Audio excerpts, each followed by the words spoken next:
What if your last hope was also your greatest test? In a land withered by a relentless famine, a mother prepares a final meal for herself and her only son, ready to embrace the end. But at the very edge of despair, a voice arrives with an impossible request, a demand that defies all logic and reason, asking for the very last thing she has left in the world. This is a story about the moment faith confronts reality, and it asks a question we must all face. What do you do when all you have is a promise from an invisible God? If this story already speaks to your heart, we invite you to become part of our community. Subscribe to Jesus and Tomorrow.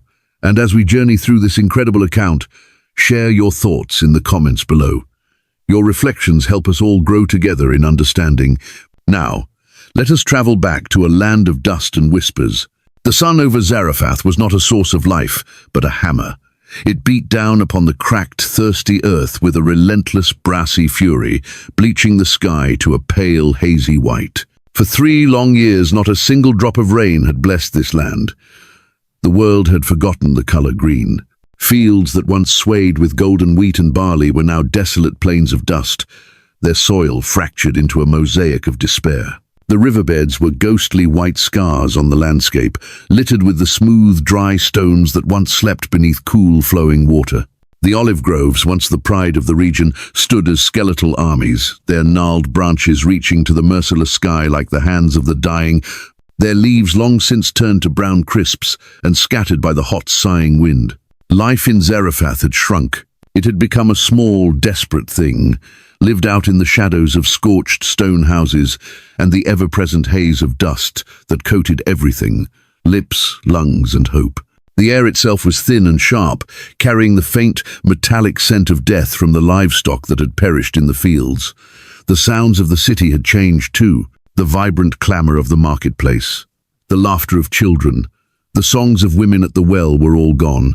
They had been replaced by a new symphony, the mournful whistle of the wind through empty doorways, the dry rasp of coughing, and a profound, aching silence that spoke louder than any cry.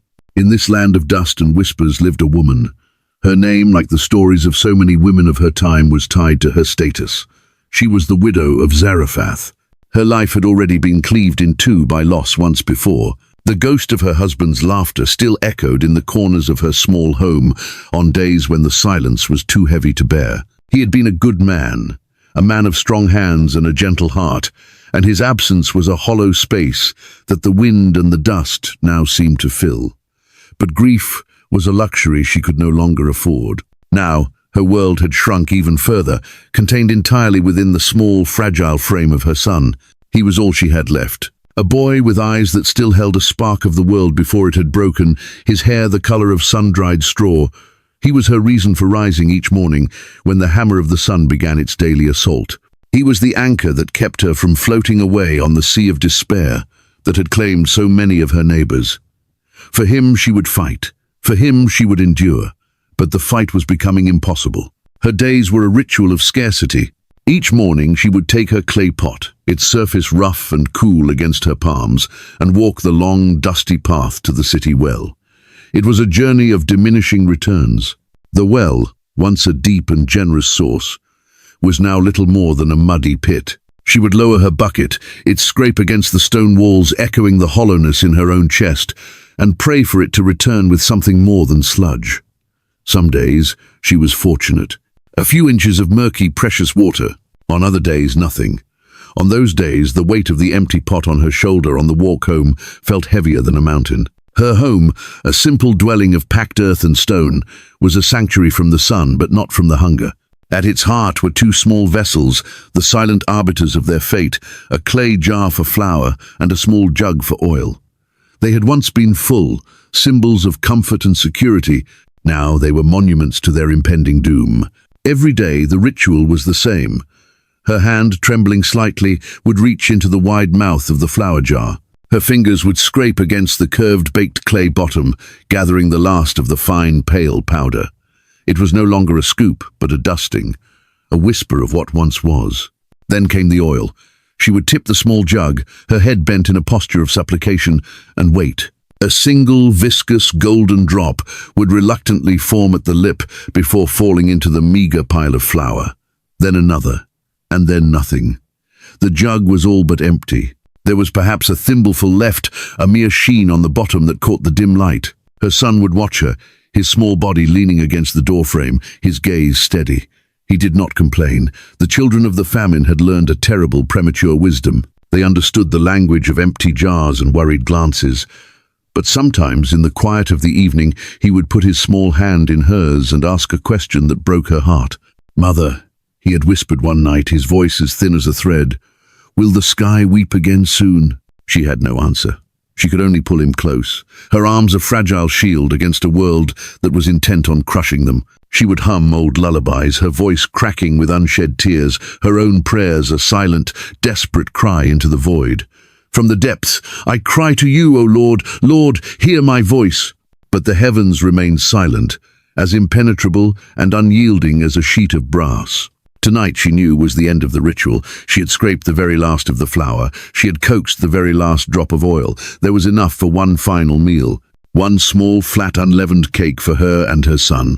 The thought was a cold, hard stone in her stomach. She would prepare it. They would eat it. And then they would lie down and wait for the end.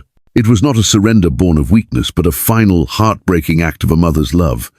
She would not let her son starve slowly. They would face the end together, with the dignity of a shared last meal. With a heavy, resigned sigh, she picked up a small basket. It was time. She needed fuel for the fire. Just a few sticks. Her feet, clad in worn leather sandals, carried her out of the cool darkness of her home and into the searing glare of the late afternoon. The heat was a physical blow. She walked towards the city gate, her eyes scanning the barren ground for any piece of dry, dead wood the wind might have left. As she bent to pick up a splintered branch, a shadow fell over her.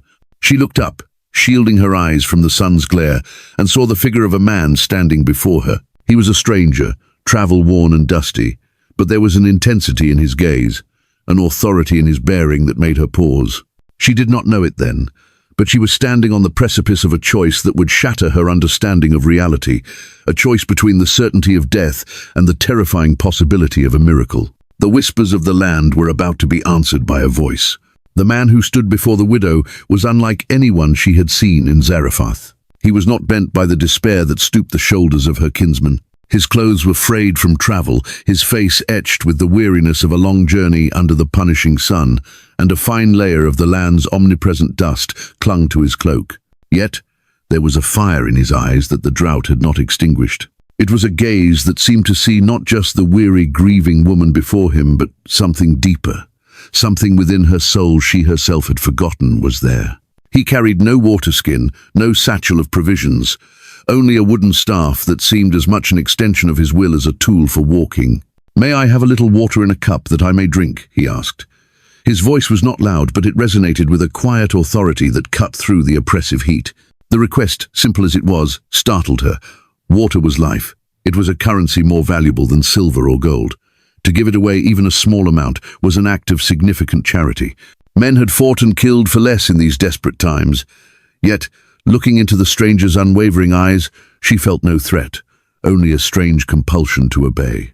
Perhaps it was the weariness in her own spirit that made her acquiesce, or perhaps it was a flicker of the woman she used to be, a woman whose heart was not yet hardened by loss and scarcity. Without a word, she nodded, turning to go back to her small home where the last of her precious, murky water sat in its clay pot. But as she took her first step, his voice stopped her again, gentle but firm. "And please," he added, "bring me a morsel of bread in your hand." The word struck her like a physical blow. Bread. The word itself was a cruel joke, a memory from another lifetime. It was the sound of grinding stones, the scent of yeast, the warmth of a full belly. All things that were now ghosts. The carefully constructed wall of her composure, the stoic resignation she had worn like a cloak for months, crumbled in an instant. The stone in her stomach turned, and a wave of raw, unfiltered despair washed over her. The injustice of it all, the relentless sun, the silent sky, the empty jars, and now this stranger, asking for the one thing that stood between her son and death. Her voice, when she finally found it, was a raw, broken thing, laced with the bitterness of a soul pushed beyond its limit. "As the Lord your God lives," she began, the oath tumbling from her lips with an irony so sharp it tasted like blood. She was a Phoenician woman, not of Israel, yet she knew of their God. Travelers spoke of him, a powerful deity of storms and mountains, a God who it seemed had also abandoned his people to this famine. "I have nothing baked, nothing at all. Kuf." She gestured with a hand that trembled, a hand thin and veined, toward the 2 small twigs she had just collected. "All I have is a handful of flour in the jar and a little oil in the jug. I was gathering these 2 sticks to go in and prepare it for myself and my son." Her gaze fell, unable to meet his any longer. The final words came out in a whisper, a confession of her ultimate defeat. "That we may eat it and die. Klo." She said the words, and the finality of them hung in the dead air between them, stark and terrible. This was it. The secret she had carried in her heart, a dreadful plan, was now spoken aloud. She expected pity, perhaps a quiet withdrawal from the stranger. She expected him to see the abyss of her sorrow and turn away. Instead, he took a step closer. The fire in his eyes did not dim, it intensified, burning away the shadows of her fear. "Do not be afraid," he said, and the words were not a hollow comfort, but a command. They vibrated with a power that seemed to push back against the despair that suffocated her. "Go and do as you have said. But first, make me a small cake from what you have and bring it to me. And afterward, you may make something for yourself and your son." The widow stared at him, bewildered. Was this man mad, or was he cruel beyond measure? To ask for the first portion, the very first taste of their last meal. It was an outrage against nature, against a mother's sacred duty. Her entire being screamed in protest. Her son's face flashed in her mind, his trusting eyes, his small, frail body. How could she take the last morsel of food from his mouth and give it to a stranger? Every instinct, every fiber of her maternal love, rebelled at the thought. The world had already taken everything from her, her husband, her security, her future. Was she now to sacrifice her child on the altar of a stranger's impossible request? Her mouth opened to refuse, to unleash the torrent of her grief and anger upon him. But before the words could form, he spoke again, and this time his voice carried the weight of a prophecy, a declaration that defied the reality of the cracked earth and the brazen sky. "For thus says the Lord, the God of Israel, the jar of flour shall not be spent, and the jug of oil shall not be empty, until the day that the Lord sends rain upon the earth." A promise. He offered her a promise. A wild, impossible promise from an unseen God, weighed against the very real, very final hunger in her son's belly. The silence that followed was deafening. The hot wind swirled dust around their feet. The entire world seemed to hold its breath, waiting for her answer. In that moment, the widow of Zarephath stood at the crossroads of all human experience, caught between the logic of her suffering and the terrifying, luminous call of faith. The stranger's words hung in the air, shimmering like a heat haze on the horizon. A promise. It was such a fragile thing to offer in a world made of hard, undeniable truths. The truth of the empty jar, the truth of the parched ground, the truth of her son's hollowed cheeks. Her mind, a vessel of reason and bitter experience, screamed at her. It told her this man, this prophet who called himself Elijah, was a charlatan or a madman. He was peddling fantasy in a marketplace of suffering. The sensible part of her, the part that had learned to survive by rationing every resource, every emotion, urged her to laugh in his face, to turn her back on his absurd pronouncement and walk away, to cling to the tangible reality of the one last meal, however meager. But her heart, a place she thought had turned to dust long ago, felt a strange and terrifying flutter. It was not hope, not yet. It was something more primal, a deep and resonant echo that the man's words had stirred. The Lord, the God of Israel. She had heard the stories, whispered by merchants and travelers who passed through Zarephath. Stories of this God who had parted a sea, who had rained bread from heaven in a desert, who spoke from a mountain in fire and thunder. A God of impossible power. A God who, unlike the silent idols of her own people, was said to be alive. The thought was both a comfort and a terror. If such a God was real, where had he been during her long years of sorrow? Where was he now, as her world crumbled to dust? She looked at Elijah. The certainty in his eyes was not the wild glare of a fanatic. It was calm, deep, and as solid as the ancient stones of the city gate. He was not demanding. He was inviting. He was offering her a choice that went far beyond a piece of bread. It was a choice about what reality she would inhabit. The reality defined by her fear and her loss, or a new reality defined by his promise. Her gaze drifted from his face to the two small sticks in her hand. They felt impossibly heavy, laden with the weight of her decision. The fire they would make was meant for a final act of love, a final act of resignation. Now, he was asking her to light a different kind of fire, a fire of faith in the middle of a wasteland. The battle raged within her. The voice of reason warred with the whisper of this newfound, frightening possibility. He is a stranger, reason argued. You owe him nothing. Your only duty is to your son. But the whisper persisted. What if he speaks the truth? What if this is the answer to the silent prayers you thought no one heard? She saw her son's face in her mind's eye again. She had planned to give him the dignity of a final meal, to let him pass from this life without the prolonged agony of starvation. But what if this prophet offered something more? Not an easy death, but a chance at life. The risk was immense, almost unthinkable. If she gave him the bread, and his promise was empty, she would have hastened her son's death. She would have stolen their last moments together for the sake of a fool's hope. The guilt of that would be a torment beyond even what she was currently enduring. But then another image arose in her mind. The image of the days to come if she refused. The image of watching her son weaken, of hearing his cries of hunger turn to whimpers, of holding his lifeless body. That reality was a certainty. It was a dark, suffocating pit waiting for them. Elijah's promise, however insane, was a single point of light in that oppressive darkness. It was a path leading away from the pit, a path that required her to close her eyes and take the first step in utter blindness. Her body, acting before her mind could raise another objection, made the decision for her. Her shoulders, which had been tensed with defiance, slumped in a gesture of surrender. Or was it release? Her hand, which had clutched the sticks in a white-knuckled grip, relaxed. She gave a slow, deliberate nod. It was not a gesture of joyful faith, but of profound, terrifying trust. A trust born not of certainty, but of the realization that she had nothing left to lose but her own despair. "I will do as you have said," she whispered, her voice barely audible above the sigh of the wind. She did not look at him as she turned and walked back toward her home. She felt his gaze on her back, a weight that was both a burden and a strange source of strength. Each step was a war.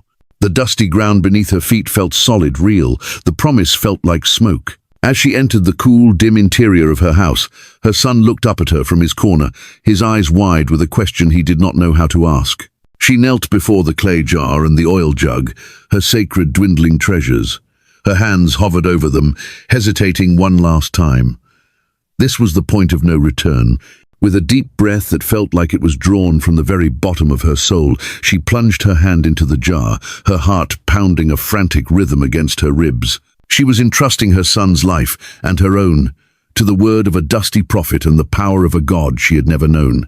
The silence in the small house was absolute, broken only by the shallow sound of her own breathing. Her hand, coated in the fine, pale dust of the flour, felt strangely warm. She scooped out the meager portion, a motion she had performed with dread for months. But this time it felt different. It was no longer an act of rationing, it was an act of offering. She poured the flour into a small wooden bowl, the tiny cascade of powder seeming to absorb the dim light of the room. Then she took the oil jug.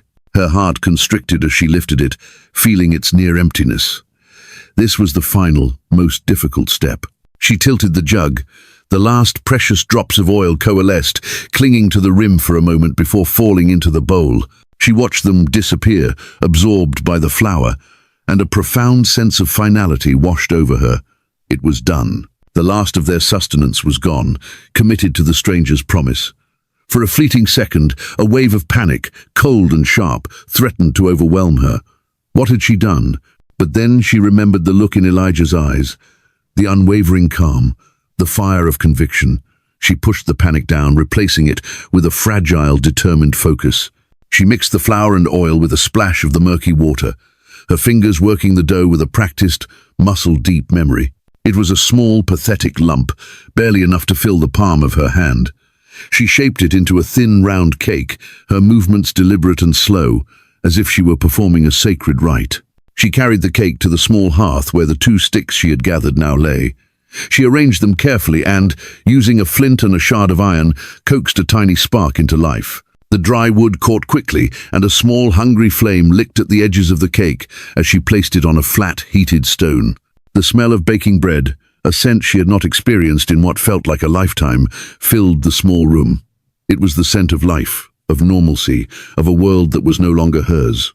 Her son, drawn by the aroma, crept closer, his eyes fixed on the browning cake with an intensity that tore at her heart. The temptation to break off a piece for him, to ignore the stranger, and honor the desperate cry of her own blood, was immense. It was a physical ache in her chest.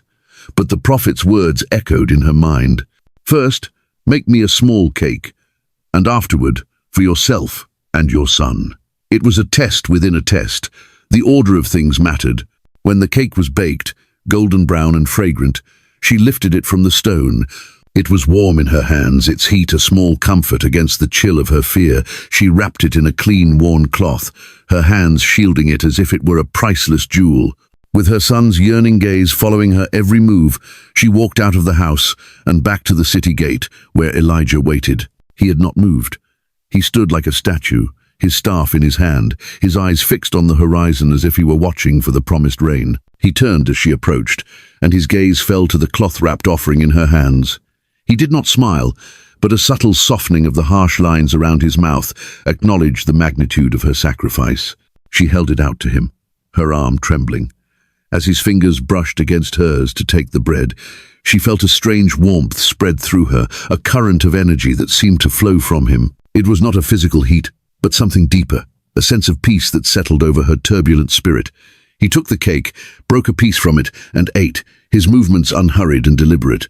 He ate their last meal. The widow watched him, her heart a tangled knot of terror, and a strange, unnameable peace. She had done it. She had stepped off the cliff of reason, and was now in free fall, suspended only by the thin thread of his promise. She had given away her son's life, or she had saved it. There was no longer any middle ground.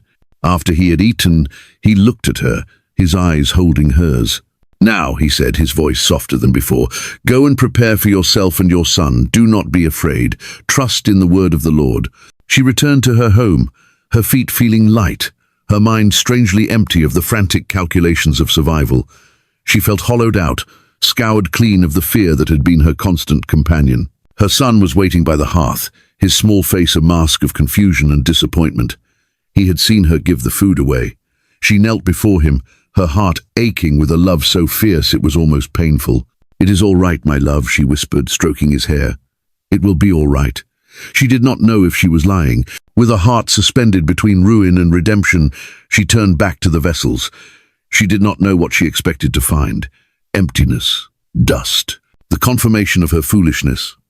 Hesitantly, she reached her hand into the flour jar, and her fingers, instead of scraping against the hard, unyielding clay of the bottom, sank into something soft, cool, and impossibly deep.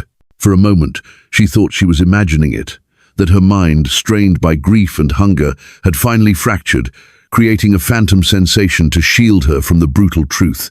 Her fingers twitched, expecting to hit the hard, curved bottom of the jar, but they did not. They burrowed deeper, into a soft, impossibly cool mound of fine white flour. It felt like plunging her hand into a dune of fresh, fallen snow. The texture was real. The substance was real. A gasp escaped her lips, sharp and involuntary. Her son, hearing the sound, looked up, his eyes wide with alarm. She paid him no mind. Her entire world had narrowed to the sensation in her hand, to the impossible reality within the clay jar. Slowly, reverently, she withdrew her hand. It emerged not with a mere dusting of white, but heavily coated, the flour clinging to her skin, spilling in a soft cascade back into the jar. She stared at her hand, then peered into the mouth of the vessel. The dim light from the doorway was enough to reveal the unbelievable. The jar was not full to the brim, but the bottom was no longer visible. A generous, soft pile of flour rested within, far more than had been there just moments before. It was as if a silent, invisible hand had poured it in while she was gone.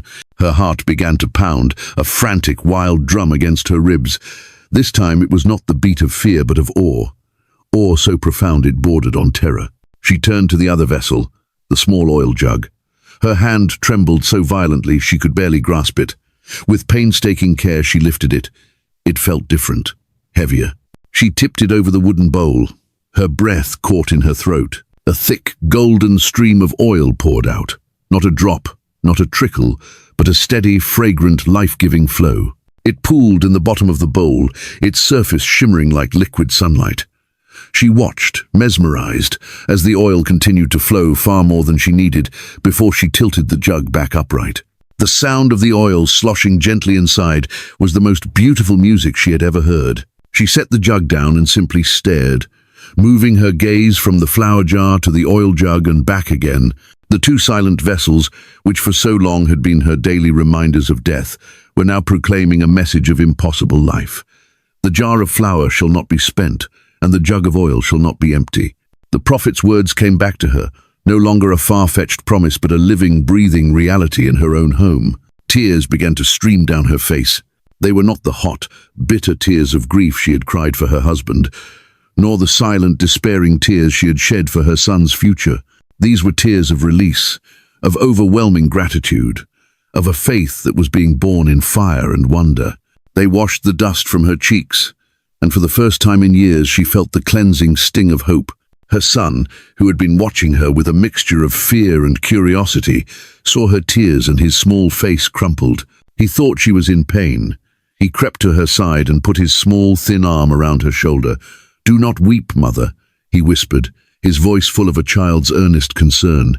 She pulled him into her arms, burying her face in his hair, her sobs shaking her entire body. "No, my love," she managed to say, her voice thick with emotion. "These are not sad tears." She held him at arm's length and looked into his eyes, her own shining with a light he had never seen before. "Look," she said, her voice a joyful whisper. She guided his small hand to the flour jar. He plunged his hand in, and a look of pure, unadulterated shock crossed his face. His mouth fell open. He pulled his hand out, covered in flour, and stared at it as if he had just touched the moon. Then she took the bowl of shimmering oil and let him dip his finger in it. He tasted it, his eyes growing wider still. For the first time in what felt like an eternity, a genuine radiant smile spread across the widow's face. She laughed, a sound that felt rusty and foreign in her own throat, but it was a true laugh, bubbling up from a well of joy she thought had long since run dry. That day she baked. She didn't make one small, meager cake. She made several. The flatbreads puffed up on the hot stone, fragrant and golden. The smell of life, rich and full, chased the last shadows of despair from the corners of their small home. They ate, not with the frantic desperation of the starving, but with a slow, reverent joy. They ate until their bellies were full, a sensation so foreign and wonderful it felt like a dream. As her son slept that night, his face peaceful and his breathing deep and even, the widow sat in the quiet darkness. The miracle was not loud or flashy. It was a silent, steady whisper of abundance in her empty pots. It was the quiet, constant presence of a God who had heard her cry from the depths. She did not understand it. She could not explain it, but she knew with a certainty that settled deep in her bones that she and her son would not die. A dusty prophet had walked into her life, and with a few words and a demand for her last crumb, had turned her world upside pivots down. Her journey of faith had just begun, and the provision in her kitchen was only the first lesson in a curriculum that would test her in ways she could not yet imagine. The days that followed settled into a new rhythm, a rhythm dictated not by scarcity but by grace. Each morning the widow would wake, and for a fleeting moment the old familiar panic would grip her heart, a phantom limb of her former despair. She would lie still, her eyes closed, convinced that today would be the day the miracle ceased, that she would find the jars as empty as she had left them. But then she would rise, her feet carrying her to the small pantry, and the miracle would be waiting for her, silent and steadfast. The jar of flour was never full to the brim, nor was the jug of oil overflowing. The miracle was subtle, humble.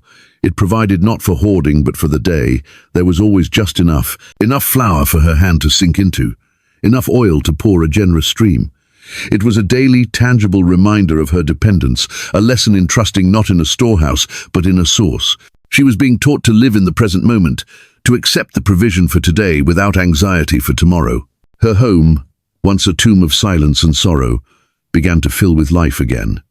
The constant, quiet presence of Elijah brought a new dynamic to their small world. He was more than a guest. He became a part of the fabric of their existence. He was a man of few words, but his presence was a grounding force. He would sit for hours in a corner of the room, his eyes closed in what she presumed was prayer, a silent sentinel watching over their small sanctuary. At other times he would speak, and his words were like water on the parched ground of her soul. He told her stories of his God, not as a distant, abstract deity, but as a living, personal presence. He spoke of Abraham, who left his home to follow a divine promise into the unknown.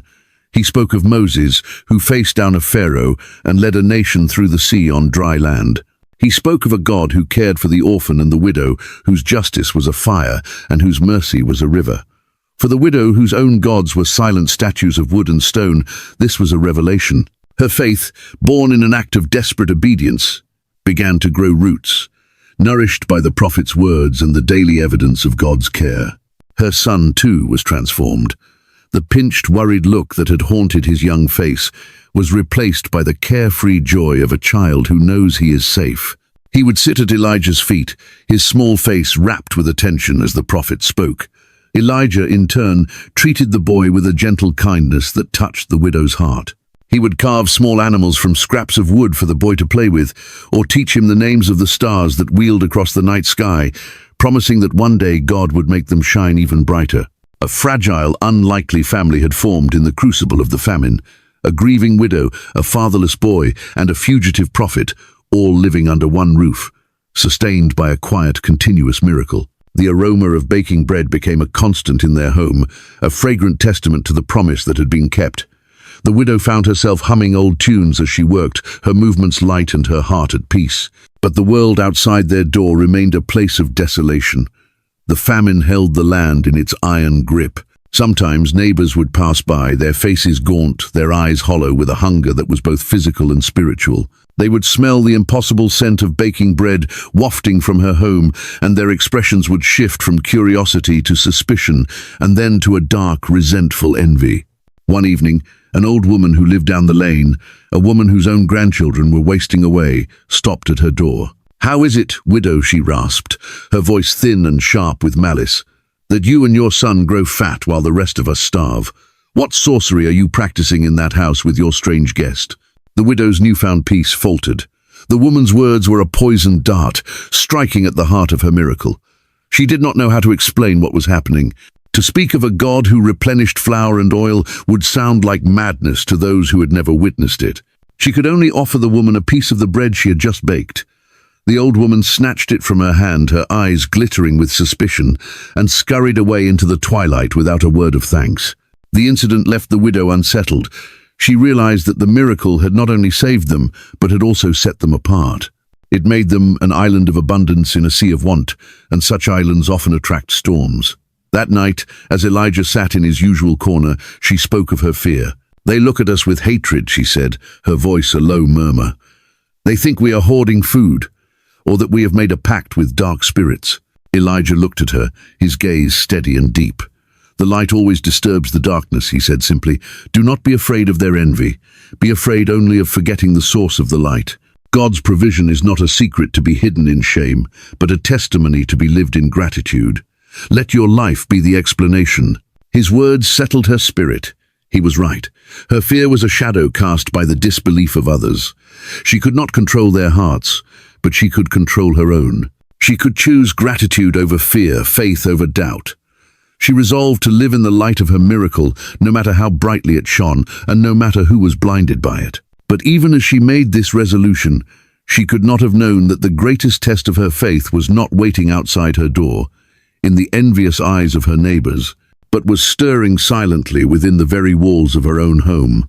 The peace they had cultivated was a fragile, beautiful thing, like a desert flower blooming in defiance of the desolation around it. The daily miracle of the flour and oil had become the steady rhythm of their lives, a constant, quiet hum of divine faithfulness beneath the surface of their days.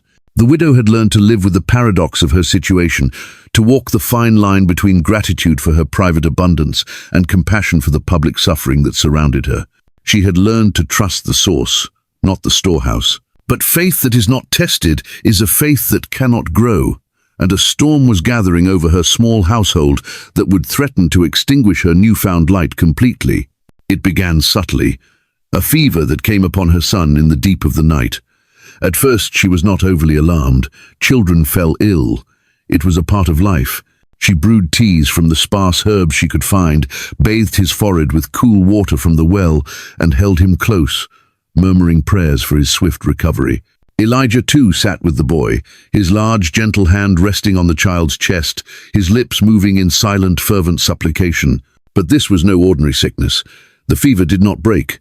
It raged, consuming the boy's small body from within. His breathing became a harsh, labored rasp. His skin, once supple, grew hot and dry to the touch, and a deep, unsettling flush colored his cheeks. He tossed and turned, lost in a delirious world of shadows and whispers, sometimes crying out for his father, a name he had not spoken in years. The widow's peace began to unravel thread by thread. The rhythm of grace was drowned out by the frantic, terrifying rhythm of her son's struggling heart. The miracle in the pantry seemed a cruel mockery now. What good was endless bread when the one she baked it for could no longer eat? What good was a full jug of oil when the light of her life was being snuffed out before her very eyes? The old fears, the ones she thought had been vanquished, returned with a vengeance. They crept back into her heart like venomous serpents, whispering their poisonous doubts. Was this a punishment? Was the old woman at the door right? Had she somehow angered the spirits, or this powerful unseen God of Israel? The thought was a torment. She had been so careful, so grateful. What had she done wrong? Her prayers, once filled with quiet trust, became desperate, frantic bargains. She would give it all back, the flour, the oil, the safety, if only God would spare her son. She watched Elijah, looking for answers in his stoic face, but he too seemed locked in a silent, intense battle, his brow furrowed, his jaw set in a hard line. The quiet confidence he usually radiated was gone, replaced by a heavy, somber gravity. The days blurred into a sleepless, anxious haze. The smell of sickness and fear overpowered the scent of baking bread. The house, which had become a sanctuary, now felt like a prison, a death watch. And then, one afternoon, as the sun began its descent, casting long, mournful shadows across the floor, the worst happened. Her son's labored breathing hitched. It stopped. A profound, unnatural silence filled the room. The widow stared, her mind refusing to process what her eyes were seeing. She laid her hand on his chest, searching for the familiar rise and fall, for the beat of his heart. There was nothing. Only a terrible, unyielding stillness. He was gone. The spark that had been her entire world had been extinguished. A scream tore from her throat, a sound of such raw, animal agony that it seemed to shake the very stones of the house. It was the cry of a soul being ripped in two. The carefully constructed edifice of her faith, built stone by stone through the daily miracles, shattered into a million pieces. The pain was a physical force, a tidal wave of blackness that crashed over her, dragging her down into an abyss of utter desolation. She rounded on Elijah, her eyes blazing with a grief so profound it had burned past tears into pure, white-hot fury. All her fear, all her doubt, all her pain found its target in the man who had brought this impossible God into her life. "What have you done to me, O man of God?" she shrieked, her voice a ragged shard of its former self. She grabbed the front of his cloak, her knuckles white. "Did you come here only to expose my sin and to kill my son? Was this your plan all along, to give me hope only to rip it away, to show me a God of life only to have him deal me death?" Her accusations hung in the air, heavy and poisonous. To her, it was a cruel divine bait and switch. God had sustained her son's body with bread, only to steal his soul. The prophet, the bringer of the miracle, was now, in her grief-stricken mind, the agent of her ultimate destruction. The light had not just faded. It had been violently, inexplicably, cruelly torn from her world, leaving her in a darkness more profound and absolute than any she had ever known before. Elijah did not flinch from her rage. He did not defend himself or his God. He simply stood and received the full, terrible force of her grief, his face a mask of shared sorrow. He looked into her eyes, blazing with pain and betrayal, and he saw not an accuser but a mother whose heart had been shattered. In that moment of shared agony, he did not offer platitudes or promises. He offered action.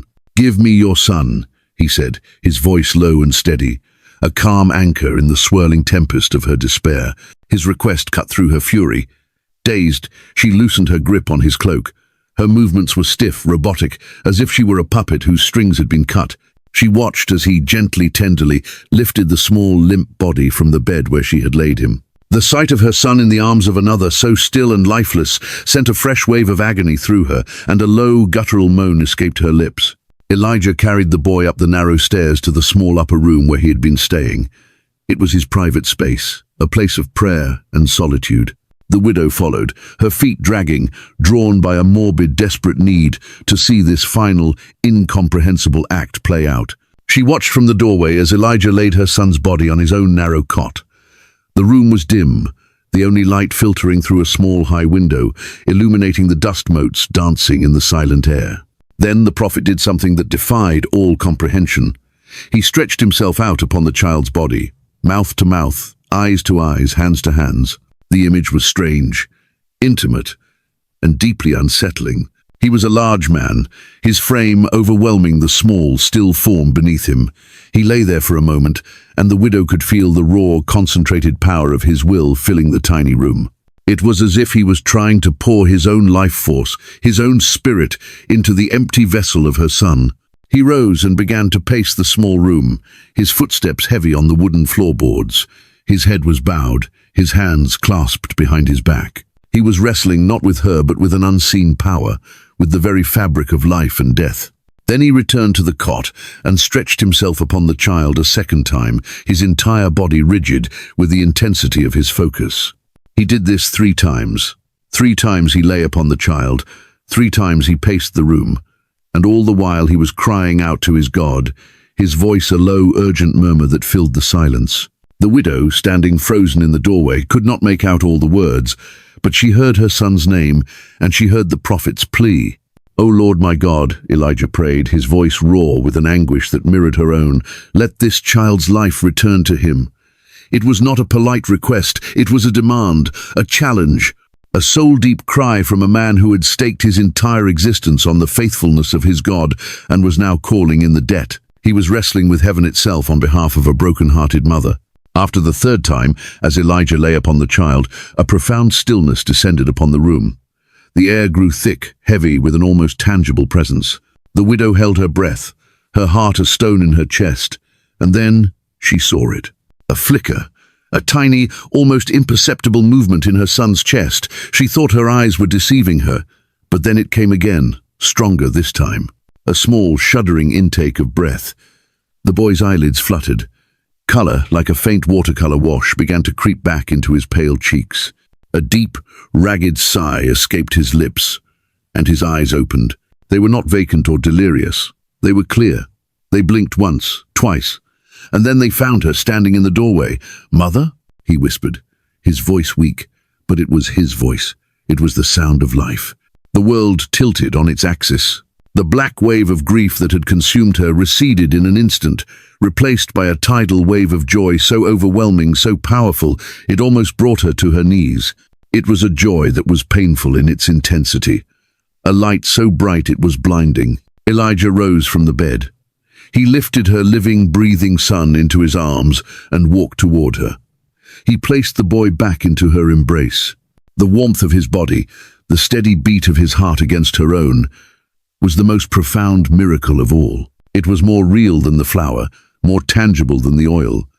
It was life, reclaimed from the jaws of death.